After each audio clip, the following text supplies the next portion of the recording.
Chào mừng các bạn đã quay trở lại với Sinh tồn Review. Hôm nay chúng ta sẽ chứng kiến một công trình vô cùng đặc biệt. Một người đàn ông quyết định tận dụng thứ mà ai cũng bỏ qua để tạo nên một nơi trú ẩn độc nhất giữa rừng sâu. Giữa khu rừng xuất hiện một thân cây cổ thụ khổng lồ đã đổ từ lâu, thoạt nhìn nó chẳng khác gì một khúc gỗ bỏ đi, nhưng trong mắt người thợ sinh tồn này, đó lại là nền móng hoàn hảo cho một căn nhà giữa thiên nhiên. Mùa hè phủ kín khu rừng bằng màu xanh tươi mát. Sau những ngày bận rộn nơi phố thị, anh một lần nữa trở về với rừng núi. Ngay trước mặt anh là một thân cây khổng lồ nằm chắn ngang mặt đất. Dù đã ngã xuống từ nhiều năm trước, nhưng phần lõi bên trong vẫn còn vô cùng chắc chắn. Chỉ sau vài phút quan sát, một ý tưởng táo bạo đã xuất hiện trong đầu anh. Anh muốn xây cả một ngôi nhà ngay trên thân cây này. Công việc đầu tiên là loại bỏ những phần đã mục nát, để lộ ra lớp gỗ cứng cáp nhất bên trong. Lúc này rất khó để hình dung công trình sẽ trông như thế nào, bởi hiếm ai nghĩ đến việc dựng nhà trên một thân cây đã đổ. Nhưng chính những ý tưởng khác thường như vậy lại tạo nên những công trình khiến hàng triệu người thích thú, và chỉ ít phút nữa thôi, bộ khung đầu tiên sẽ dần xuất hiện.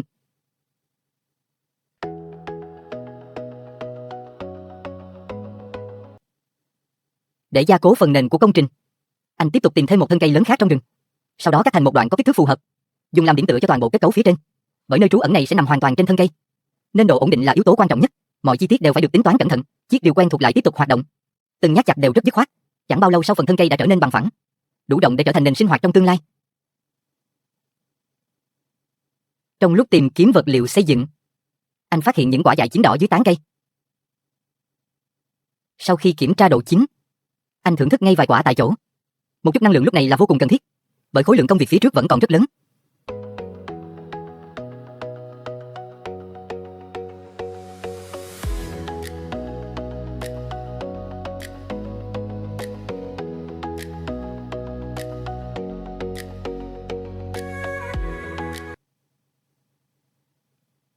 Tiếp theo anh chuẩn bị hệ khung chịu lực cho sàn nhà.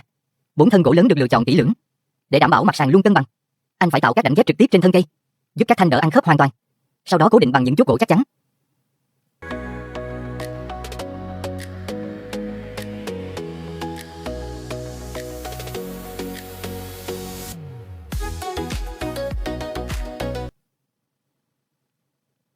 Phần cột trụ chính bắt đầu được dựng lên, tất cả đều sử dụng kỹ thuật mộng gỗ truyền thống, không cần đến đinh kim loại, nhưng vẫn tạo được liên kết vô cùng vững chắc.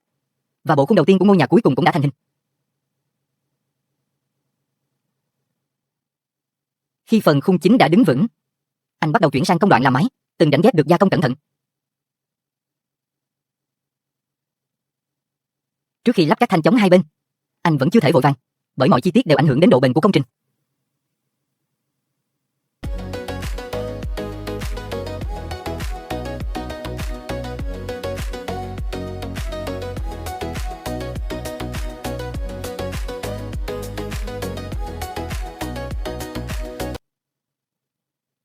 Để bộ khung chịu được thời tiết khắc nghiệt ngoài trời, mỗi điểm nối đều được cố định bằng chốt gỗ. Tiếp đó là công đoạn lát sàn cho nơi trú ẩn. Những thân gỗ tròn được cắt đồng đều, rồi ghép sát nhau thành một mặt sàn chắc chắn. Nhìn từ xa, ngôi nhà đã bắt đầu lộ rõ hình dáng ban đầu. Nhưng đây mới chỉ là phần khung cơ bản.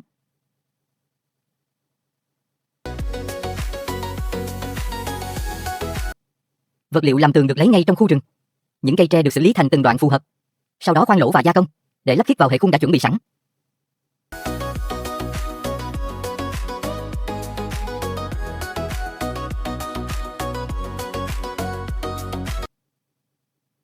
Lúc này lợi thế của thiết kế bắt đầu thể hiện. Các tấm tre chỉ cần trượt vào đúng vị trí.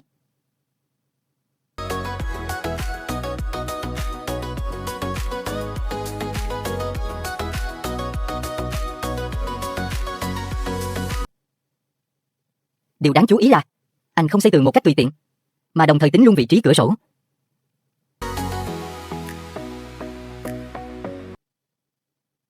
Nhờ cách bố trí hợp lý, không gian bên trong được chia thành hai khu vực riêng biệt, bao gồm nơi nghỉ ngơi và khu vực thư giãn ngoài trời.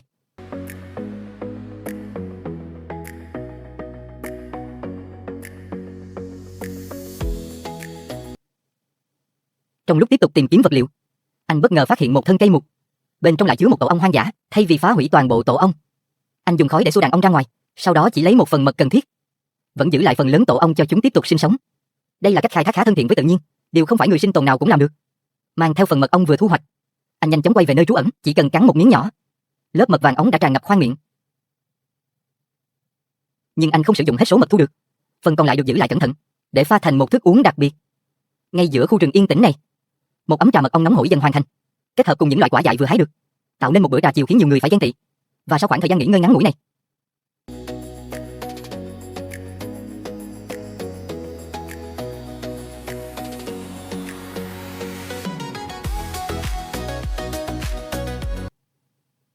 anh sẽ quay trở lại với công đoạn quan trọng nhất, hoàn thiện phần mái cho toàn bộ công trình. Sau khi nghỉ ngơi và nạp lại năng lượng, anh bắt đầu bước vào công đoạn quyết định vẽ ngoài của cả công trình. Đó chính là làm mái nhà. Những thân cây khô được lựa chọn cẩn thận, rồi cắt thành từng đoạn ngắn để chế tạo thành những viên ngói gỗ thủ công.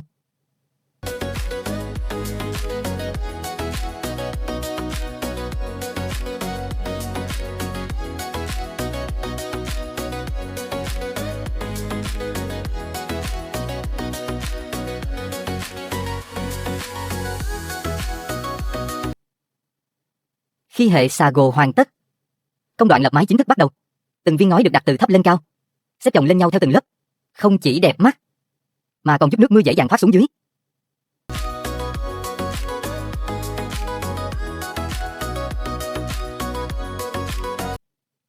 Ngay cả phần đỉnh mái cũng được xử lý rất kỹ lưỡng, để hạn chế tối đa tình trạng dột nước.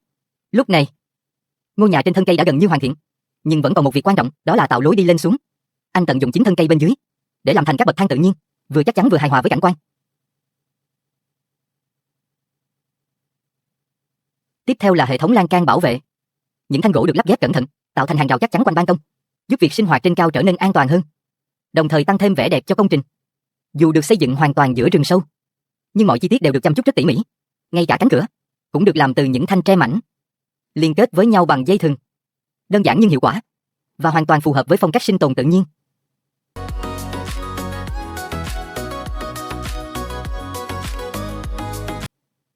Khi phần nhà ở đã hoàn thiện, anh tiếp tục xây dựng một chiếc lò sưởi độc đáo từ một thân gỗ rỗng, được khoét sạch phần lõi bên trong, sau đó phủ đất sét để chống cháy.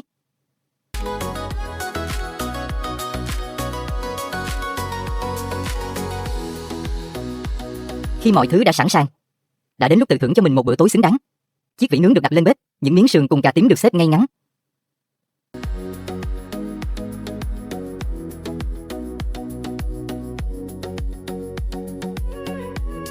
Lớp nước sốt được phết đều lên bề mặt, dưới sức nóng của than hồng, mùi thơm bắt đầu lan khắp khu rừng.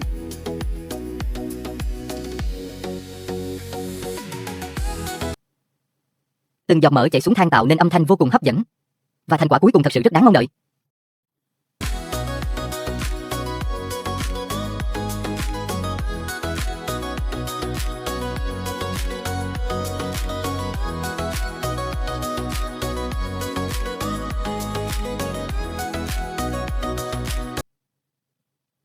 Sau khi thưởng thức bữa tối, anh trải túi ngủ bên trong căn nhà mới. Khi màn cửa tre khép lại, một ngày lao động giữa thiên nhiên cũng dần kết thúc, và ngôi nhà trên thân cây cuối cùng đã hoàn thiện ngoài mong đợi.